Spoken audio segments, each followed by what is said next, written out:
Listen, God promised Moses the promised land, Canaan. I was expecting that these people are going to move into a territory that is empty, that has milk flowing and honey somewhat buzzing in the air. But that was not the case.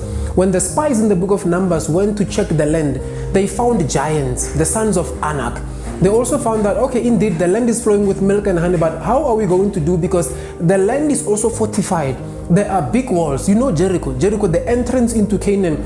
Jericho had a wall so thick that 7 horses could ride on top of the walls. That's how thick they were. I mean, the walls that we built, only one person can walk on top. So imagine 7 horses running across the wall. That's how thick the walls of Jericho was. But that's the promised land. It's interesting. Why would God promise us a space that is occupied? A space that has active participants. It has an active market. It has an active economy. Why is God pushing you in that direction? Whereas these people, why is God promising you things where there are people occupying? I mean, you are so sure that God promised you that job.